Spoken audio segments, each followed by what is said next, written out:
Hamas اور اسرائیل کے درمیان فائر بندی اور مقویوں کے تبادلے کا معاہدہ ہو گیا۔ امریکی میڈیا کا کہنا ہے کہ حماس اور اسرائیل معاہدے کے نتیجے میں غزہ کی پٹی میں اسرائیلی حملوں میں وقفہ آئے گا۔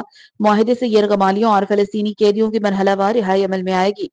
فائر بندی معاہدے پر اتوار سے عمل درآمد شروع ہونے کا امکان ہے۔ معاہدے کے نتیجے میں پہلے مرحلے میں حماس 33 یرغمالیوں کو رہا کرے گا۔ Pakistan Tehreek Insaf P T I کے بانی نے 8 فروری کو یوم سیاہ منانے کا اعلان کر دیا۔ بانی پی ٹی آئی کی جانب سے 8 فروری کو اراکین قومی صوبائی اسمبلی کو اپنے اپنے علاقوں میں احتجاج کی ہدایت کی گئی۔ ذرائع کا کہنا ہے کہ بانی پی ٹی آئی نے احتجاج کی تیاری کرنے کی ہدایت کر دی ہے۔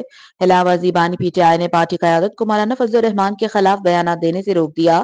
شاہد خاقان سمیت تمام اپوزیشن رہنماؤں کو اعتماد میں لینے کی ہدایت کی گئی ہے۔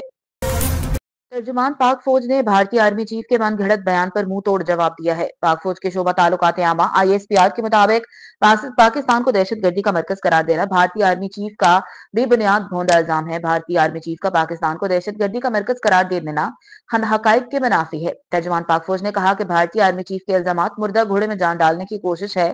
پاکستان بھارت کے بے بنیاد الزامات کو سختی سے مسترد کرتا ہے۔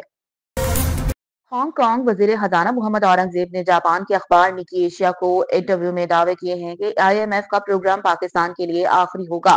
ملک میں مہنگائی 3% ہو گئی ہے۔ وزیر خزانہ محمد اورنگزیب نے ہانگ کانگ میں نکی ایشیا کو انٹرویو میں کہا کہ IMF کے 25ویں پروگرام کے بعد پاکستان کے ترقی کے ماڈل پر توجہ مرکوز ہے۔ پاکستان اپنے برآمدی نمو کے ماڈل کو مستحکم کرنے کا خواہاں ہے اور غیر ملکی سرمایہ کاری راغب کرنے عالمی مالیاتی منڈیوں میں واپس جانے کے لیے کوشاں ہے۔ انہوں نے کہا پاکستان چین کی مالیاتی منڈیوں تک رسائی، یوان بانڈ مارکیٹ تک رسائی اور ہانگ کانگ میں انکارپوریٹ سٹاک لسٹنگز کی حوصلہ افزائی کے لیے تیار ہے۔